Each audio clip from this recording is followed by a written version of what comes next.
Surrender is the name of Mayor Kilpatrick's book that's coming out. Actually, you can pre-order it right now. And he's going to get out of jail pretty soon, and he said he had lots of conversations with himself while he was in prison, and maybe some of those will be in that book. Ann Doyle from Ann Doyle Strategies is with us right now. I wanted to ask you about Katie Couric now. It looks like she's going to hit for the cycle, having been with NBC and CBS. Now she's going to go with ABC and do some sort of syndicated afternoon talk show. And people are saying she's going to kill General Hospital because ABC is going to think about putting her right near that time slot there. She's also going to be involved in the news operation at ABC. What do you think about Katie Couric's decision to go to ABC?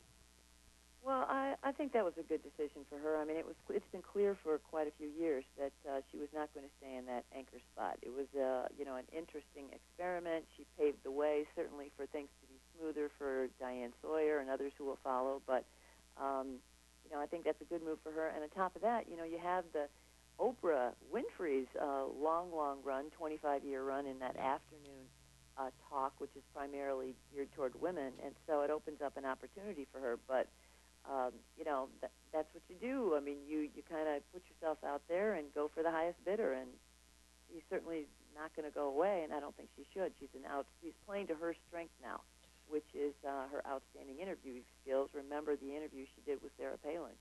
Yeah. Oh, that's a whole other matter now, this Sarah Palin business. I don't have the audio handy, but yesterday we played that audio of Sarah Palin talking about Paul Revere when she was in Boston. Right. Did you hear any of that? Yes, I did. Just the tone and the way she talks, and when she doesn't seem to know something, she gets like cartoonish and her voice goes up and down.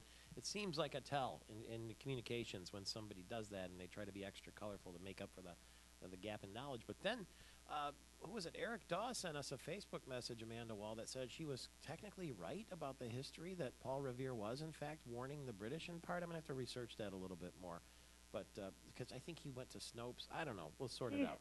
Yes, she spun that. I mean, but this reminds me also of Anthony Weiner. I mean, the guy dug himself in deeper and deeper and deeper, of course, because he lied. And they try to spin. They make a mistake. They say something stupid or do something stupid, and then they lie. And then they try to explain it, and then it just gets worse and worse, and they look ridiculous.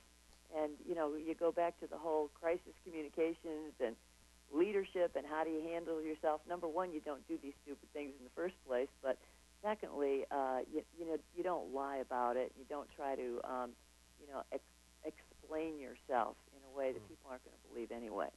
Poor Ann Doyle. You know what I mean? Here she is going all around the country to these big organizations, Accenture and all the rest, and speaking to all these people, and then she calls this program, and she's right back in the Tigers locker room talking about Wiener all over again. Sorry about that.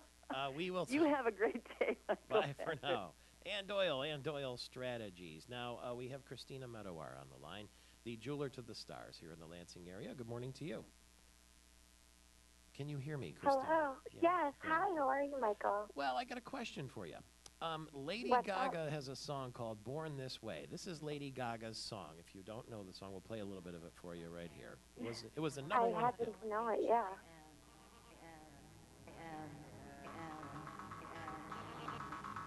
Just put your paws up, 'cause you were born this way, baby.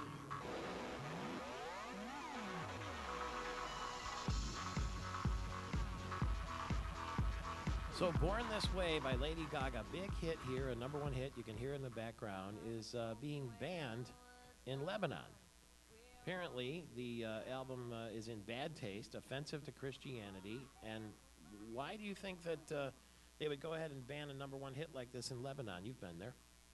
Yeah, I have. Lebanon is it's a very religious country. There's a lot of Christians, a lot of Muslims, and they care about religion more, I guess more so as a country, more so than a lot of other countries. And they have more control over the people over there, the government, than over here. So I just had no idea that they filtered like that. But yeah, I guess they have a history of banning music and films and other art. That I heard that they banned a film a couple of years ago from Lebanon as well. So when you travel to Lebanon, do you have to tone down your outfits a little bit? Maybe for my uncle, and my aunts and my cousins. But other than that, no, I'm pretty much all right. I'll tell you what, But I know that Lady Gaga is a controversial, singer, and she also has a song out called Judas now. I don't personally have the album, but her 2 singles are pretty controversial in Lebanon right now. I was in Dubai once, and I was watching, get this, I'm in my hotel room in the evening watching the Miss Lebanon pageant, which was being shown on Dubai television. And it was interesting because some of the contestants spoke in Arabic and some of them spoke in French. And you can imagine this was pretty entertaining television, to say the least. And but I was working online at the same time, and I was working on, I was writing a golf story, and I needed to find out some information from what was called the Hooters Tour at the time, because Hooters sponsored the golf tour. And I wrote in Hooters Tour, and all of a sudden the whole screen went white, and there was a big red line, and there was some Arabic writing, and it said, "You're not allowed to look at this sort of website." Not that it was a dirty website. It wasn't a dirty website. It was just the word Hooters was on their list of offensive items. Right. And so not only can they block TVs and movies, they can block the internet too there. Yeah, well, Lebanese culture. I don't know about. You said you were in Dubai. In Dubai. I know that Lebanese culture is a little different than American, and so we have a word called a haib that means shameful, and we use that quite often. A haib. Everything you need to wear a dress that's conservative, or else it's a haib. You wouldn't use that on me, would you? We shame and being shameful is not something that we. Okay. like. Christina Medawar, jeweler to the stars, with a little cultural lesson for us this morning.